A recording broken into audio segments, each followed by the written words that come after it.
जय हिंद, वंदे मातरम। कैसे हैं आप सभी?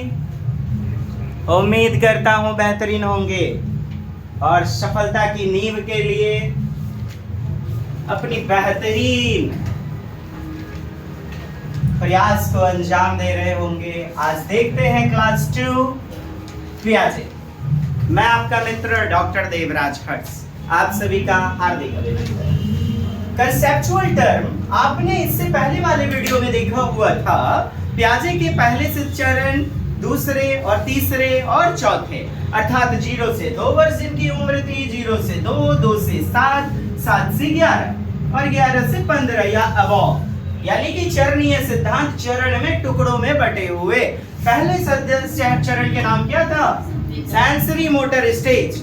सेंसरी मोटर स्टेज संवेदी गामक पूर्व संक्रियात्मक प्री ऑपरेशनल, और तीसरा था कॉन्क्रीट ऑपरेशनल मूर्त संक्रियात्मक, और चौथे का नाम था औपचारिक अर्थात फॉर्मल ऑपरेशनल, जिसे अमूर्त संक्रियात्मक अवस्था भी कहते हैं। चारों चरण में क्या क्या विशेषताएं पाई जाती हैं ये हमने प्रीवियस वीडियो में बताया था। कृपया प्लेलिस्ट में जाएं, वहां पर सीडीपी का एक सेक्शन बना होगा, वहां आप क्लिक करेंगे, वहां हमारे लेसन 1, लेसन 2, इसी तरह लेसन 4 हमारा वीडियो प्लेलिस्ट में पड़ा हुआ है। चलिए ज्यादा बातें ना करते हुए आज क्लास 2 को अंजाम देते हैं। और कंसेप्चुअल टर्म जैसे समावेशन, स्कीमा, समायोजन, एकोमोडेशन, एजिमुलेशन, क्या होता है आपका साम्य धारण, आज सारी गुत्थियों को सुलझाएंगे। बने रहिएगा अंत तक। अंत में हम लोग प्रश्नों का बेहतरीन करेंगे पोस्टमार्टम। चलिए स्कीमा। स्कीमा साहब, बच्चा कोई भी कार्य करता है ना, उस कार्य करने के तरीके को कहते हैं। हमने लिखा भी है बिल्डिंग ब्लॉक्स ऑफ नॉलेज, अर्थात सूचना का, जानकारी का एक बिल्डिंग ब्लॉक होता है। बोले तो पैकेट ऑफ इंफॉर्मेशन, सूचना का एक बंडल, हाउस ऑफ इंफॉर्मेशन अर्थात ज्ञान का आधारभूत खंड। बोले तो सूचना का, किसी कार्य विधि का, क्रिया करने का जो तरीका होता है, बटन लगाने का तरीका, जूते का फीता लगाने का तरीका, मोबाइल को चलाने का तरीका, यानी सूचना का भंडार घर क्या कहलाता है? स्कीमा। और इसका प्लूरल होता है स्कीमेटा, इसी का प्लूरल होता है स्कीमास, स्कीमाज। और एक आपसे प्रश्न में दे दिया गया था स्कीमेटा, स्कीमेटा या स्कीमाटा, सर इसी को कहते हैं, स्कीमा को ही। आपको घबराना नहीं है, ठीक है? अब देखिए, स्कीमा दिमाग का वह ढांचा है जिसमें बच्चा अपनी दुनिया को समझता है, अपनी दुनिया के बारे में जानकारी प्राप्त करता है और व्यवस्थित कार्य करता है, वर्क करता है। यही तो है स्कीमा। ठीक है साहब। चलिए, बच्चा हर नए अनुभव के लिए एक मेंटल मैप बनाता है, एक मानसिक ढांचा बनाता है। जैसे कुत्ते के लिए उसका स्कीमा बन गया। कुत्ते के लिए क्या स्कीमा बन गया? अच्छा, कुत्ते को 2 कान, एक पूंछ होती है, 4 पैर होते हैं, 4 पैर, पूंछ, भौंकता है कुत्ता। बिल्ली के लिए क्या मानसिक ढांचा बन गया? सर मानसिक ढांचा ही तो क्या है? स्कीमा। उम्मीद करता हूं आप समझ पाए। मानसिक ढांचा कि बिल्ली म्याऊ म्याऊ करती है, कुत्ता भौ भौ भौ करता है। कैसे करता है?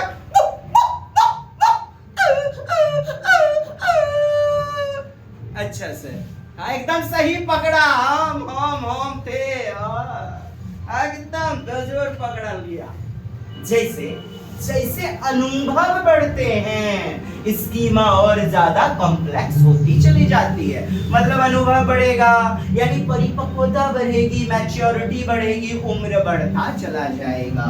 तो बच्चे का जो नॉलेज है, स्कीमा है, मानसिक ढांचा है, वो और ज्यादा सरल से क्या हो जाएगा? जटिल, यानी और ज्यादा ज्ञान से भर जाएगा, जटिल होता चला जाएगा।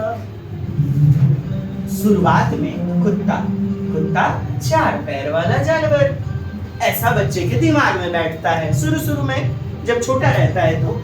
बाद में उसका देखिएगा स्कीमा जटिल हो जाता है कि अच्छा, नस्ल के आधार पर उसके स्कीमा में बढ़ोतरी होती है, विस्तार होता है। फिर और बढ़ता है उसका दिमाग, जटिल स्कीमा कि अच्छा, पालतू भी होते हैं, डोमेस्टिक भी, और जंगली भी होते हैं, शिकारी भी होते हैं, domestic, wild animals, wild dogs इत्यादि। अच्छा, यही तो है स्कीमा। अब आइए देखते हैं आत्मसातीकरण और दूसरा, अंग्रेजी जरूर देखिएगा, एसिमिलेशन, और दूसरा है हमारा क्या, एकोमोडेशन, समायोजन। ये दोनों ही किसके अंग हैं, किसके पार्ट हैं? आप कहेंगे एडप्टेशन के। एडप्टेशन के 2 गो पुत्रु, कोटा पुत्रु, दुईटा। एडप्टेशन के 2 पुत्रु हैं, अनुकूलन के 2 बेटे। एक है आपका एसिमिलेशन, आत्मसातीकरण, और दूसरा है समायोजन। दूसरा क्या है? समायोजन। तो यही जो आप पढ़ने जा रहे हैं। चलिए, अनुकूलन, अनुकूलन अंग्रेजी में याद रखेंगे एडप्टेशन, एडप्टेशन। और ये जो अनुकूलन है ना, एडप्टेशन, इसी का ये बेटा है।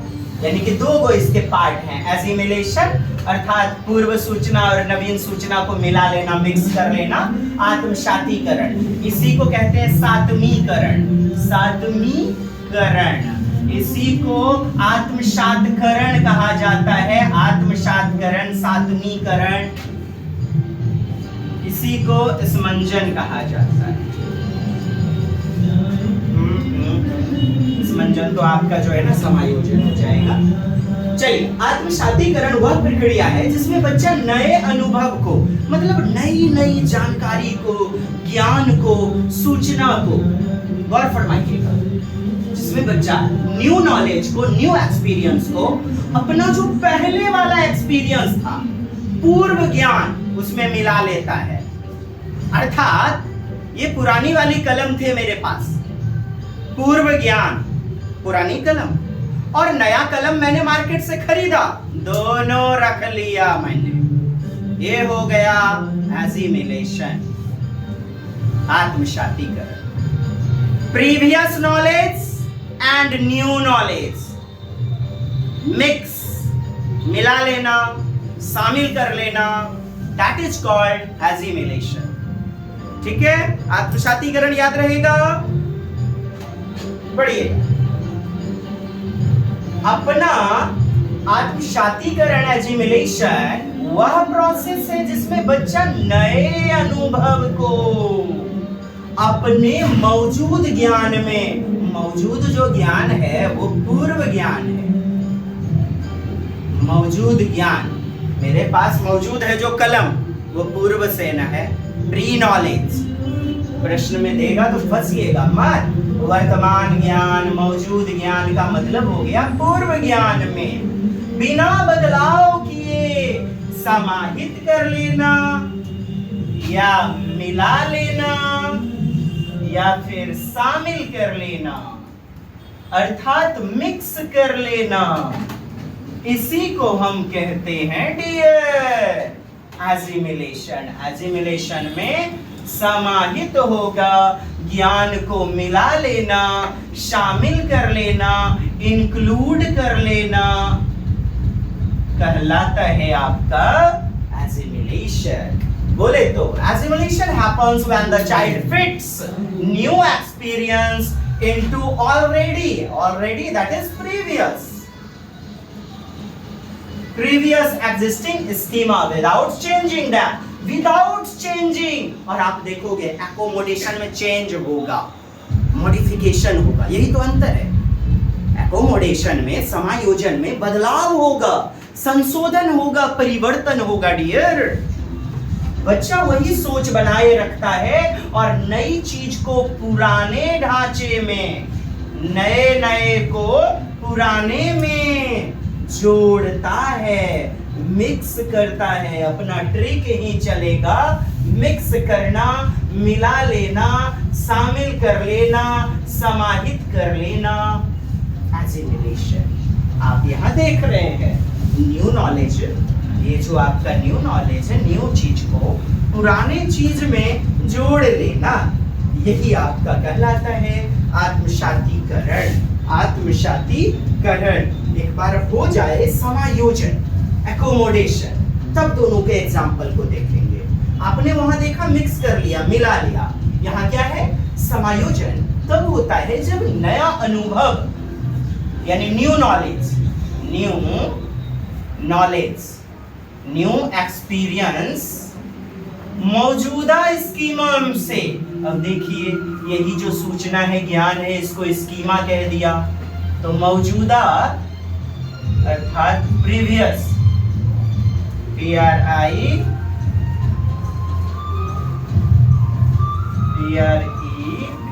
PREVIOUS, प्रीवियस जो आपका स्कीमा है, प्रीवियस वाला नॉलेज से मेल नहीं खाता तो क्या कर लेगा बच्चा, स्कीमा को बदल लेगा। बस यही तो पासवर्ड है डियर, बस यही तो पासवर्ड है, बदलना, नया बना लेना, संशोधन कर लेना, संशोधन, बदलाव। कॉपी निकालिए डियर, एकदम लिखिए आप लोग। बदलाव मतलब चेंज कर लेना, अर्थात परिवर्तन कर लेना, परिवर्तन कर लेना, बदलाव कर लेना, मॉडिफाई कर लेना। ये वर्ड मिल जाए ना, आप यार पुराना कलम खत्म हो गया तो आप फेंक देते हो, नया कलम खरीद लेते हो। वही तो है, पुराना नॉलेज हो सकता है गलत पढ़ा हमने, तो नया नॉलेज हमने ले लिया, दैट्स इट। वैसे भी गाना भी है नहीं, कितने जलवे फजाओं में बिखरे मगर मैंने अब तक किसी को पुकारा नहीं। वो तो एसिमिलेशन का ही पार्ट होगा, समायोजन। तरह तरह के व्यक्ति आते हैं, पुराने वाले से और नए वाले से विवाह रचा लेते। ये किसके उदाहरण हैं? आप कहेंगे एकोमोडेशन, यानी बदलाव कर लेना, बदलाव कर लेना। Accommodation occurs when new experience don't fit into existing schema and the schema must be modified. Modified, बदलाव कर लेना।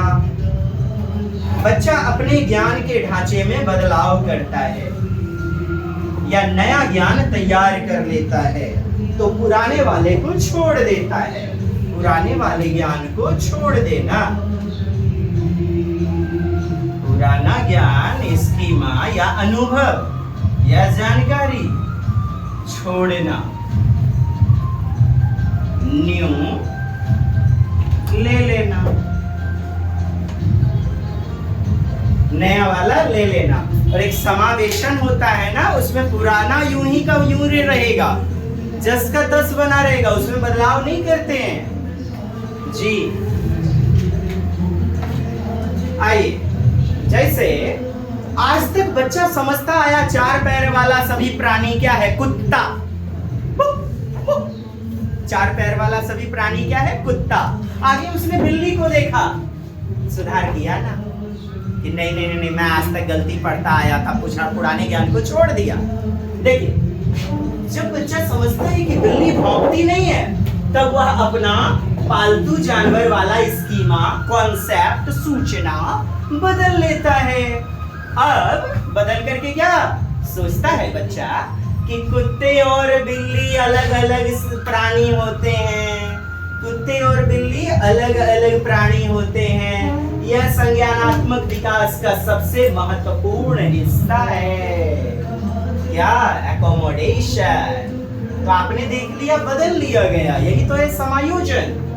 अब आत्मसातीकरण का उदाहरण देखिए, जहां हमने बात की आपसे कि पुराने जो ज्ञान हैं, यानी कि नए नए अनुभव, नवीन ज्ञान और वर्तमान अनुभव अर्थात पूर्व का ज्ञान, दोनों को मिला लेना, समाहित कर लेना, एकोमोडेशन, एजिमिलेशन कहलाता है आत्मशातीकरण। इसके उदाहरण हैं, पहली बार जब 2 साल 3 साल का बच्चा, क्या 2 साल 3 साल का बच्चा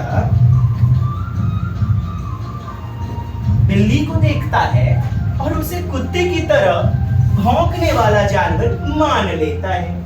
बिल्ली को देखा, जब तक बिल्ली म्याऊं नहीं की है ना, जब तक नहीं बोली है म्याऊं, तब तक वो उसे कुत्ता ही समझ रहा है।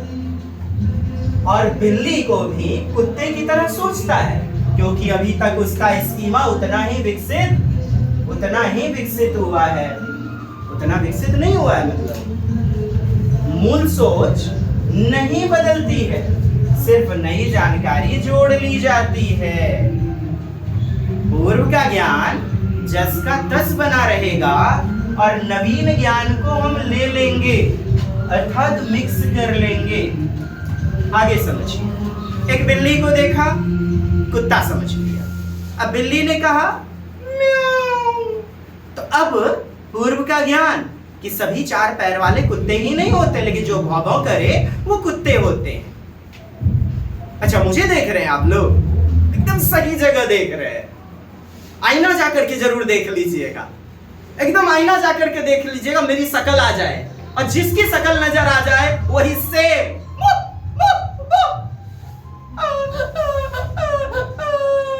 एकदम सेम आईना में जो दिख जाएगा। ठीक, चलिए, तो पूर्व का ज्ञान वह कुत्ता था। अब बिल्ली ने म्याऊं किया तो बच्चे ने अपने मस्तिष्क में म्याऊं शब्द के आधार पर यह भी धारण कर लिया कि सभी 4 पैर वाले प्राणी कुत्ते नहीं होते। तो म्याऊं म्याऊं म्याऊं के आधार पर उसने ज्ञान को धारण किया। और एक होता है समावेशन, इंकल्सन, जिसमें पूर्व का ज्ञान पूर्व की तरह एज इट इज बने रहना। नया कितना भी कोई बोल रहा है, नहीं, अपना तो मैं वहीं टिका रहूंगा, यानी बदलेगा नहीं, वो समावेशन है, इंकल्सन है। आइए देखते हैं संतुलीकरण, साम्य धारण। जीवन में हम इक्वलाइज करते हैं, समस्या का समाधान करते हैं।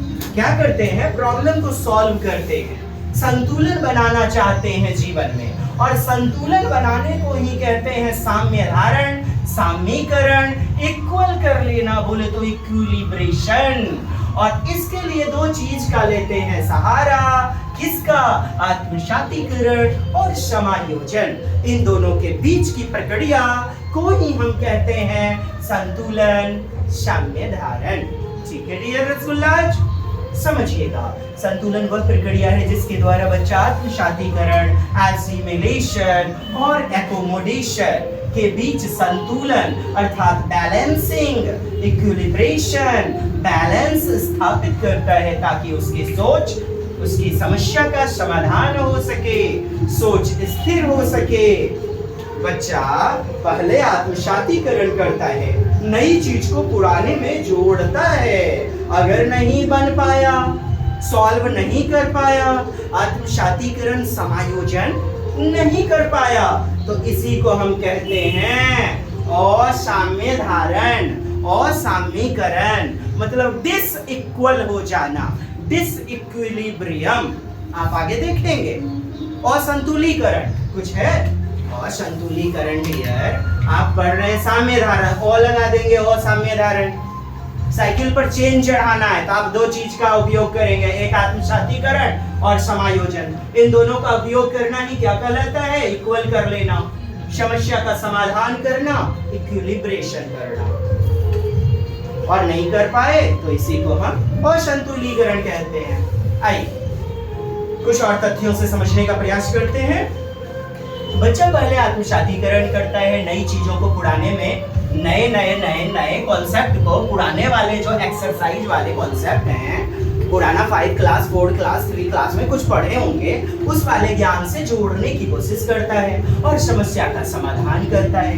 अगर नहीं बना तो समायोजन कर लेता है, और यदि आत्मशातीकरण से काम नहीं बना तब फिर अपन जो है ना एकोमोडेशन, समायोजन का सहारा ले लेंगे, स्कीमा बदल लेंगे, यानी नए ज्ञान को नहीं ले लेते हैं, पुराने ज्ञान को छोड़ देते हैं तो स्कीमा बदल लेते हैं, फिर संतुलन प्राप्त हो जाता है, यानी संतुलीकरण प्राप्त हो जाता है। उदाहरण के लिए पहले बच्चा सोचता था कि सभी जानवर चलते हैं, आत्मसातीकरण। फिर मछली को देखकर सोचता है कि कुछ जानवर तैरते भी हैं। उसे लगता था कि धरती पर जितने जानवर हैं सब चलते हैं। फिर मछली को देखा, अरे तैरना भी कोई शब्द होता है, मतलब सब चलता ही नहीं है, तैरते भी हैं, यानी तैरना रेंगने वाले प्राणी क्रीपर्स। तो पूर्व का ज्ञान, नवीन ज्ञान, तैरना को भी जोड़ लिया। That's it. अब उसका नया इक्विलिब्रेशन हो गया, संतुलन, नया कॉन्सेप्ट का निर्माण हो गया कि जानवर अलग अलग तरह से चल सकते हैं। कोई उड़ सकता है, कोई तैर सकता है, कोई रेंग सकता है। गौर से फरमाइएगा हुजूर, बने रहिएगा। आज यदि तार छोड़ दिया तो तार ना मिलेंगे तेरी सफलता के तार जोड़ने के लिए। खुदा से करेंगे हम फरियाद, तुझे मिले सितारों में महफिल में सजी हुई सफलतम फरियाद और दुआ की सौगात। तू बनकर किसी का आफताब, चमके बुलंदियों में तेरे सितारे, बनकर चश्मते चरागे महताब, और खुल जाए खिल जाए इस गुले गुलस्ता में तेरा गुलाब मुकद्दर भरा। आगे जोड़ लीजिए ना, कितना मैं ही अकेले काम करूंगा। बाबा तू बने आफताब, बन के चमकता रहे, बन के गुलाब, और यीशुओं का बन जाना नौकरी लेकर के इस भारत के यीशुओं का, आई मीन। चलिए बनते हैं। संतुलन के बिना संज्ञानात्मक विकास यानी कि कॉग्निटिव डेवलपमेंट इनकम्प्लीट है, अधूरा है। अनुकूलन, आइए पढ़ते हैं। अनुकूलन, अभी आपने देखा ना, अनुकूलन एडेप्टेशन, और इसी का दो बुतरू रहीस। के बुतरू रहीस जी ना बतैलिया हो या हां बताइल रियो नी, कोची बताइल हियो कि एजिमिलेशन और अकोमोडेशन, बुझा रही कि ना? हां, अनुकूलन एडेप्टेशन, वातावरण टू एडजस्ट करना। कोई बात नहीं, उधर हटो, इधर 5 को बैठा ले ट्रेन पे, फिर भी एडजस्ट कर रहे हैं। कलम खत्म हो गया, पेट्रोल खत्म हो गया गाड़ी का, फूंक मार रहे हैं। बस थोड़ा दूर तो पेट्रोल पंप तक तो चल जाएगा, वहां तेल भरा लेंगे। पूरी जिंदगी मनुष्य क्या करता है? एडजस्ट करता है, ढालता है अपने आप को, वातावरण के अनुसार अपने आप को, अपने व्यवहार को ढाल लेना, यही तो है अनुकूलन, एडप्टेशन, एडप्ट करना। उम्मीद करता हूं समझ गए होंगे। हाँ, अनुकूलन का अर्थ ही होता है लगातार जीवन में सीखते रहना, वातावरण के अनुसार ढल जाना, अपने व्यवहार को ढाल लेना, अनुकूलन। और इसके दो बुतरू, एजिमिलेशन और एडप्टेशन।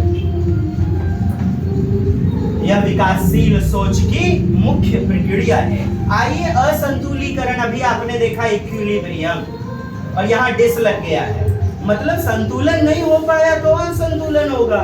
यदि समस्या का समाधान नहीं कर पाया, असंतुलन तब होता है जब बच्चा किसी नए अनुभव को नहीं समझ पाता, नए कॉन्सेप्ट को सुलझा नहीं पाता और भ्रम में फंस जाता है। संज्ञानात्मक संघर्ष, बच्चा किसमें फंस जाता है? कंफ्यूजन में, भ्रम में, ठीक है। डिसइक्विलिब्रियम हो जाता है, बच्चा जो है ना फिट नहीं कर पाता एग्जिस्टिंग स्कीमा में, तो डिसइक्वल पैदा होगा। वाजिब सी बात है, जाहिर सी बात है। असंतुलन प्रेरित करता है कि सोच को बदलो। जब भी जीवन में असफल हो तुम, हार के मत बैठ जाओ। असंतुलन हमें शिक्षा देती है कि अपनी सोच को बदलो, अपने पढ़ने के तरीके को बदलो, कुछ नया बनाओ, अर्थात समायोजन करो। पुराने वाले को बदलो, कुछ नया बनाओ। यदि आप सफल नहीं हो रहे, यही तो हमें बताता है असंतुलन। प्रेरित करता है अपने तरीके के स्टाइल को बदलो, कुछ नया, यानी कि आप समायोजन करो, एकोमोडेशन करो।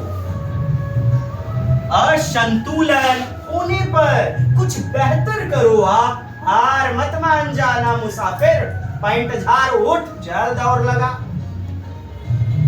मुकद्दर इन हाथों की लकीरों में ही नहीं बदलते बनते, और जिनके हाथ नहीं होते।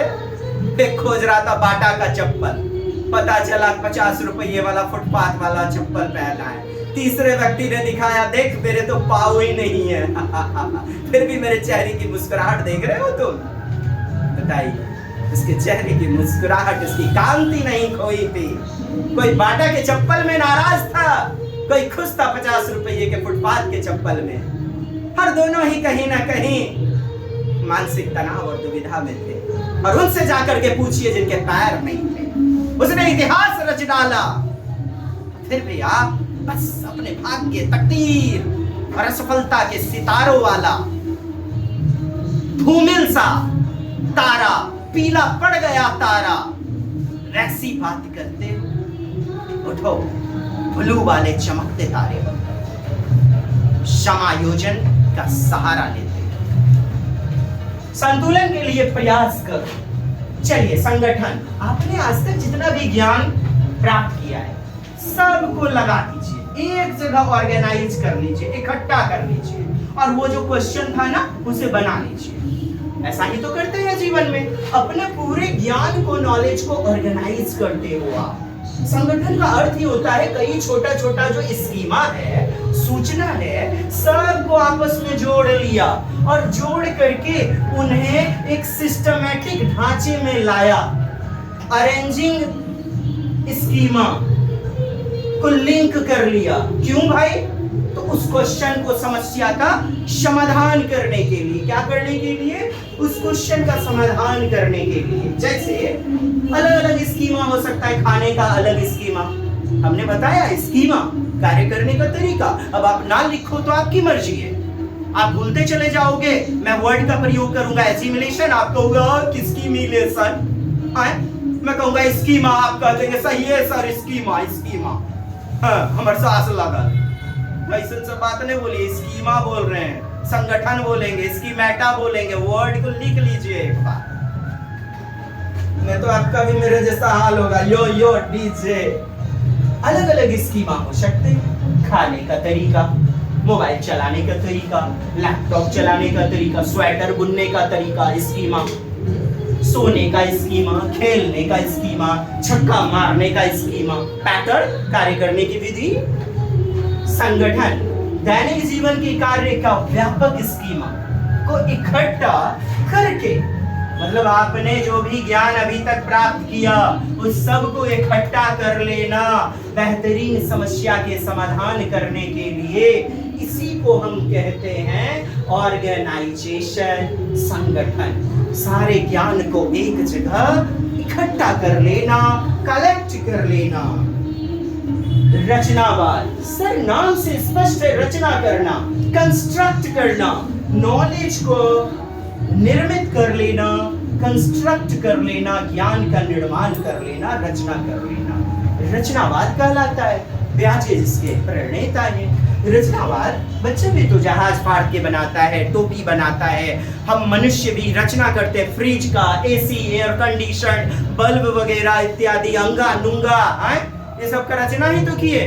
भगवान है रचना करता, जिसकी रचना इतनी सुंदर, बताइए, और वो कितना सुंदर होगा।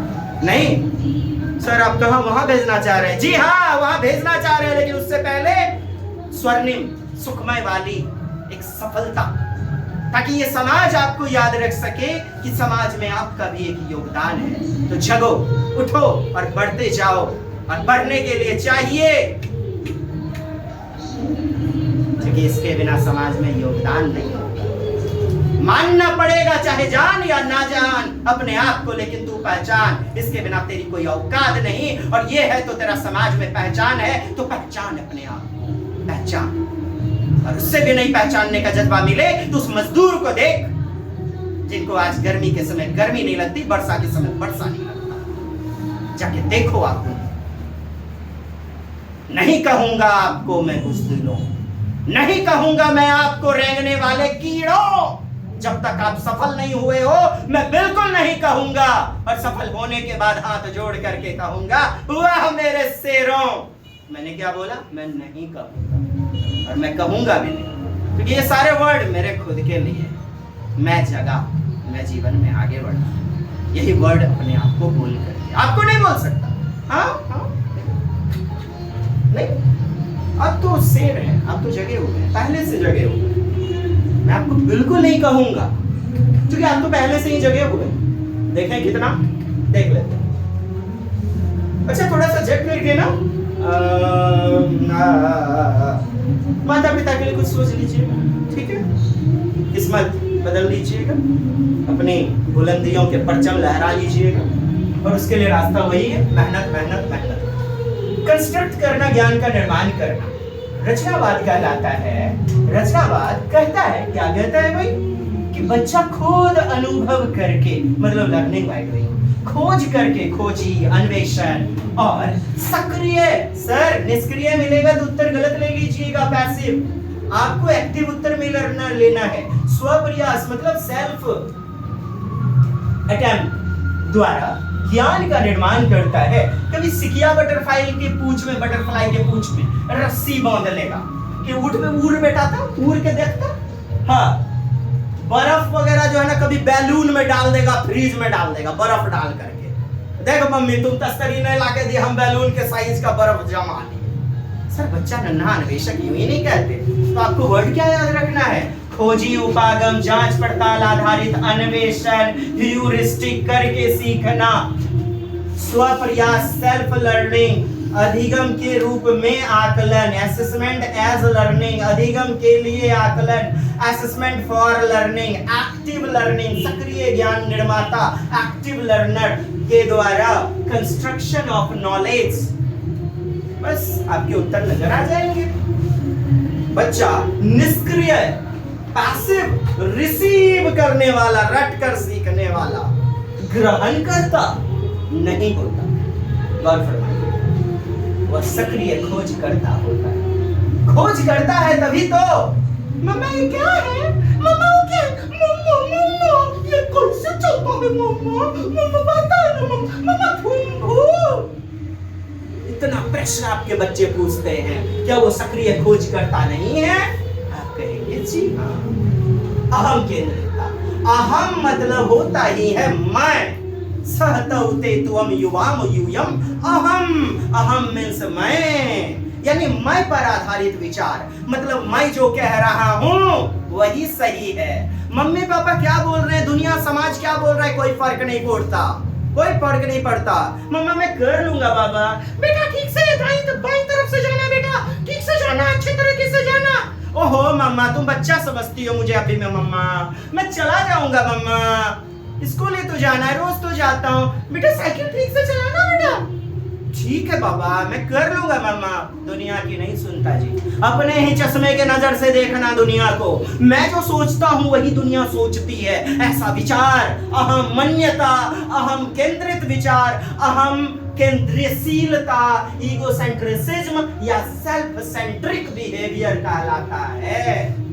बोले तो बच्चा सोचता है कि सभी लोग उसी की तरह सोचते हैं, उसी की तरह देखते हैं। जैसा मैं देखता हूँ, जैसा मैं सोचता हूँ वैसे ही दुनिया सोचती है। Child assumes everyone sees the world the same way as he or she does।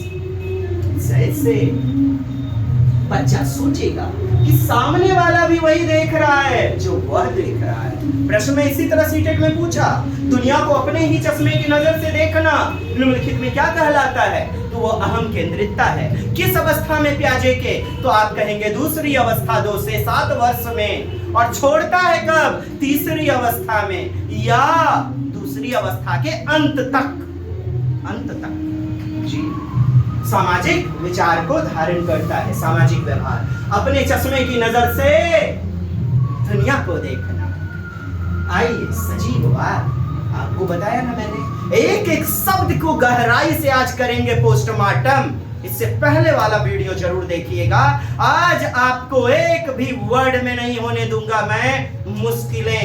और आज के बाद आप करेंगे वाह जी वाह, क्या बात है। सजीववाद, एनिमिज्म। एक छोटा बच्चा कुर्सियों को ले लेता है, बूम बूम बूम बूम, चुक चुक चुक चुक चुक चुक चुक चुक। अरे और कुर्सी क्या ट्रेन है? निर्जीव को, अरे नहीं नहीं नहीं नहीं, ये तो फिर नाटकीय खेल हो जाएगा ना, प्रतीकात्मक खेल। आप यहीं तक रहिए।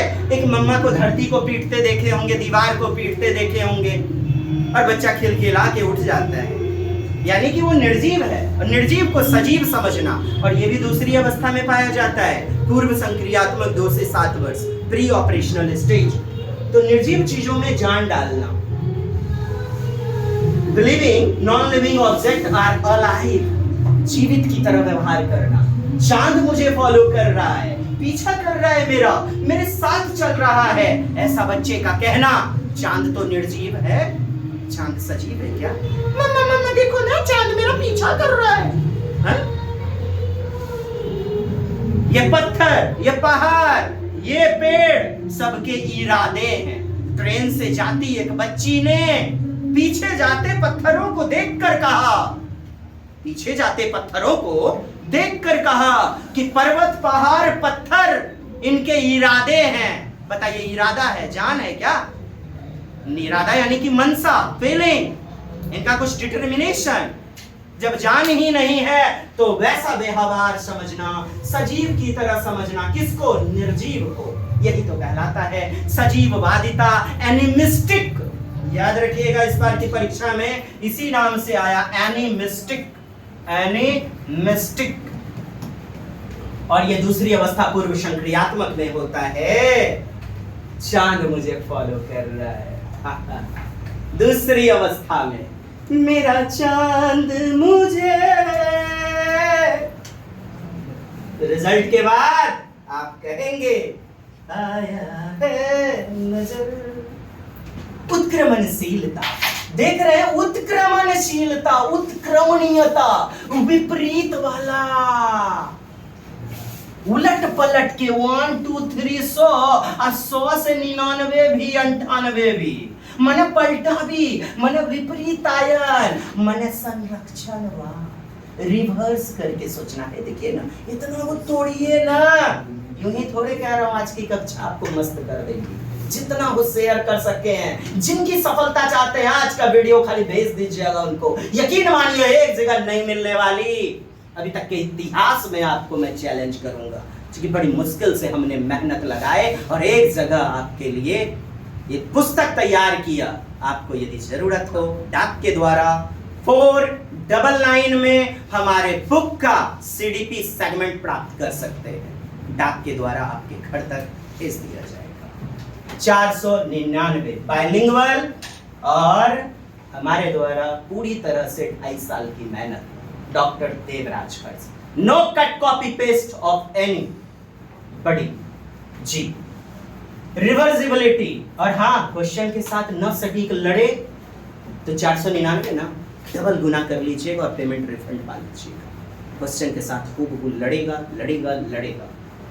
चलिए, कंजर्वेशन तो रिवर्स कर लेना, अपने विचारों को उलट पलट के सोचना। ये 5 किलो रुई है, ये 5 किलो लोहा है। बच्चा कह रहा है क्या कि ए रुई ये लोहा दोनों बरोबर है, तो उत्तर तो सही है भाई। यानी कि बच्चे का व्यवहार कैसा? संरक्षणवाद वाला है, और संरक्षणवाद यानी कंजर्वेशन, और ये प्याजे की तीसरी अवस्था में पाया जाता है। इससे पहले वाला वीडियो देखिए, मूर्त संक्रियात्मक, ठोस संक्रियात्मक अर्थात कॉन्क्रीट ऑपरेशनल स्टेज।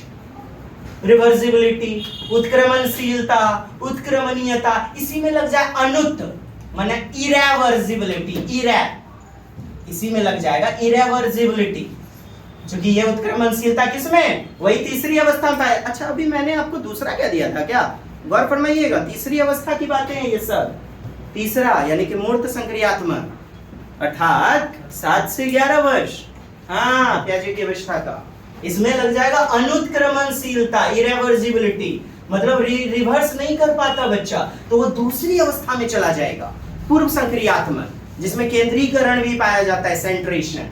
ठीक है, चल आइए समझते हैं। किसी प्रक्रिया को मानसिक रूप से पलटकर वापस लाने की क्षमता, अलग अलग तरीके से रिवर्स करने की तरीका।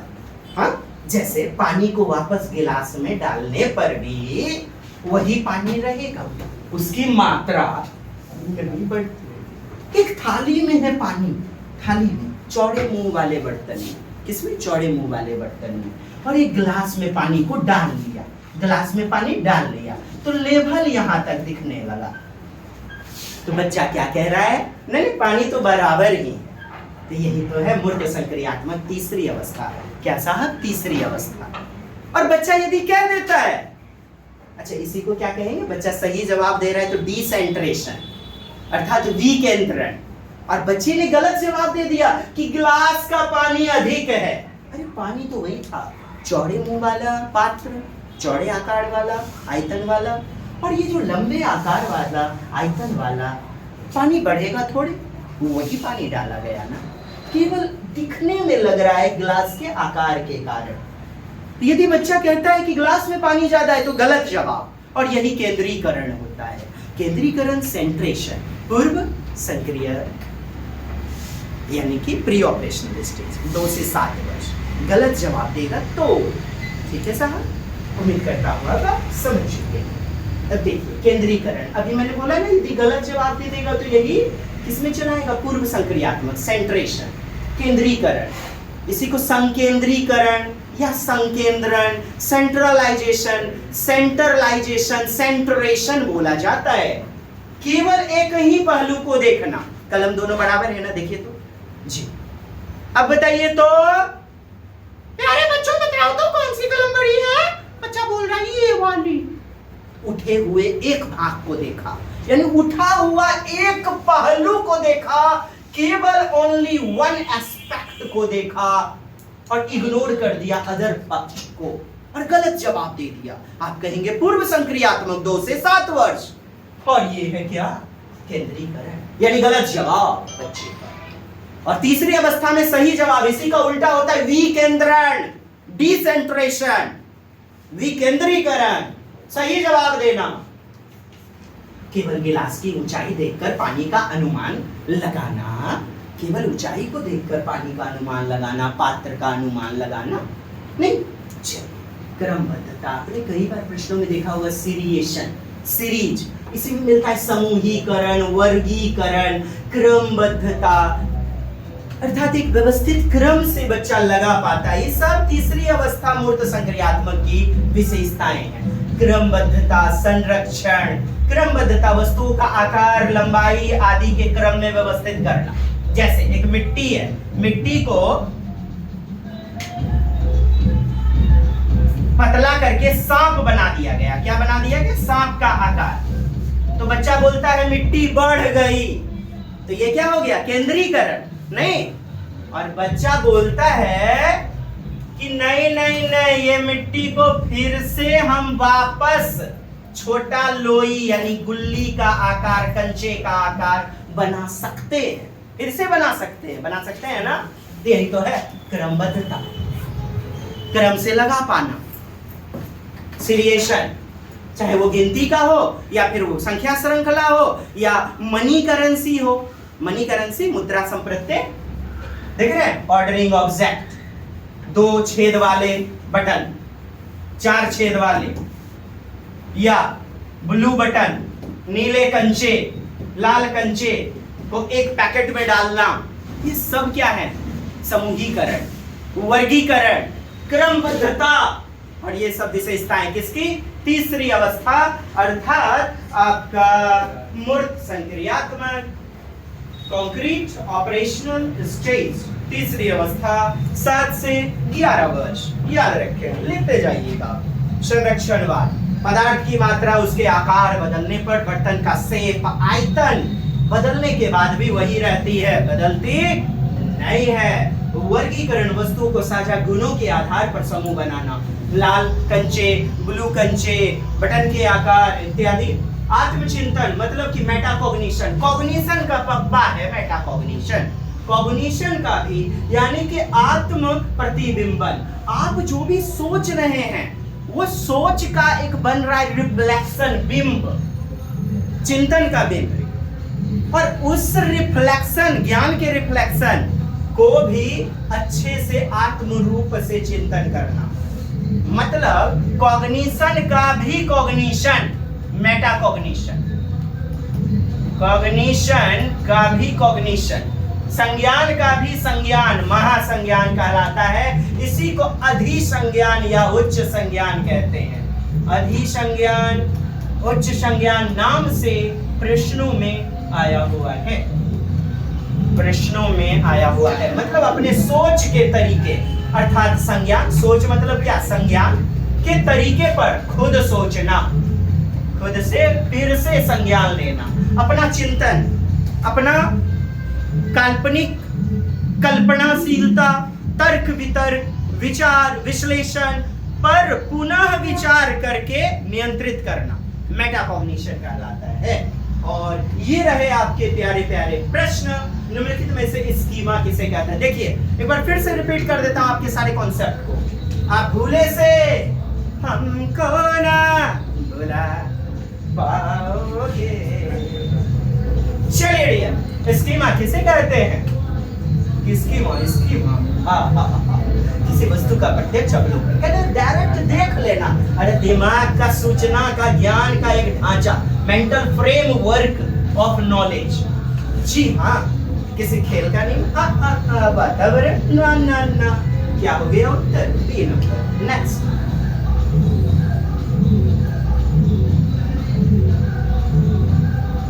चलिए कहता है प्रश्न, जब बच्चा बिना अपने स्कीमा को बदले, अच्छा स्कीमा को बदल नहीं रहा है, ओ नई जानकारी को जोड़ रहा है, अजी मिले साथ बल्ले बल्ले, मैंने नैका वाला घरे में रहेगा, नैका वाला से बिहार कर लिया, नहीं जी पुरनका वाला, पुरन की गोतनी नई की गोतनी दोनों साथे साथे रही, दादा दोनों साथे साथे रही, कुछ कहलाई अजी मिले बुझा के लोग ना।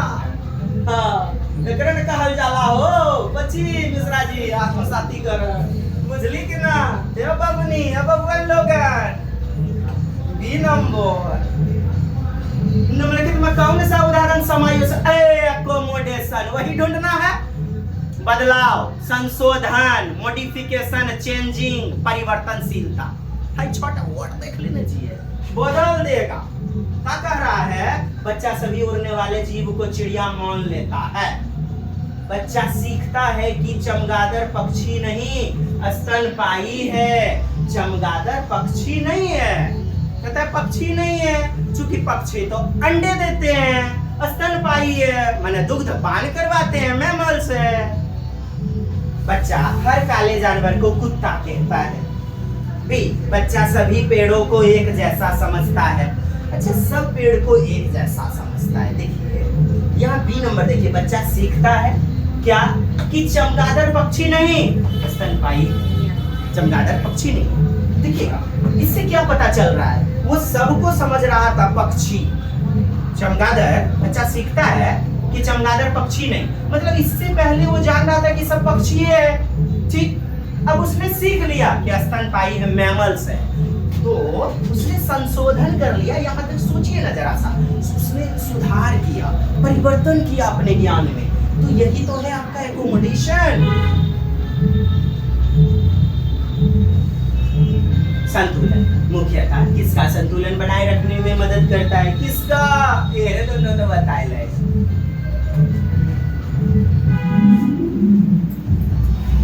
प्याजे के अनुसार बच्चे के विकास के द्वारा संचालित होता है क्या भाई? निष्क्रिय आप कहोगे नहीं, सक्रिय। जी हाँ,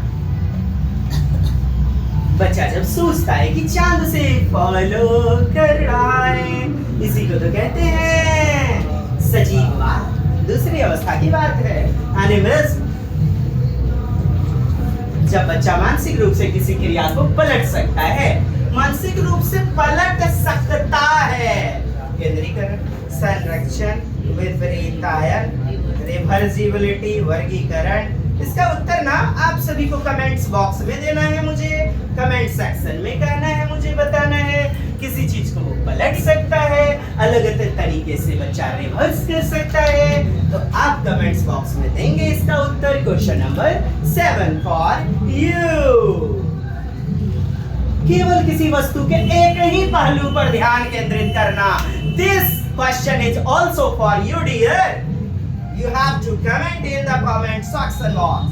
वर्गीकरण, क्रमबद्धता, केंद्रीकरण, सेंट्रेशन, विपरीतायन, एक ही पहलू को देखना आपके लिए है ये प्रश्न का उत्तर बताना। ठोस संक्रियात्मक अवस्था वही मूर्त संक्रियात्मक, कॉन्क्रीट ऑपरेशनल स्टेट्स। जी हाँ, बाइलिंगुअल तैयारी आपकी बेहतरीन ढंग से आपको मिलेगी। बच्चा किस कौशल को विकसित करता है? कौन से कौशल को विकसित करता है? आप कहेंगे संरक्षण, परिकल्पनात्मक सोच, हाइपोथेटिकल थिंकिंग, हाइपोथेटिकल अमूर्त तर्क। अरे बाबा, ये तो चौथी अवस्था की बात है। चौथी आत्मचिंतन योग तो चौथी अवस्था का बात है। अरे बाप, चौथी अवस्था मेटाकोग्निशन यानी कि आपका औपचारिक संक्रियात्मक अवस्था। चलिए, ये सभी आपके कमेंट्स बॉक्स में उत्तर आपको देने थे। आज की विदा, बस मिलते हैं। जय हिंद।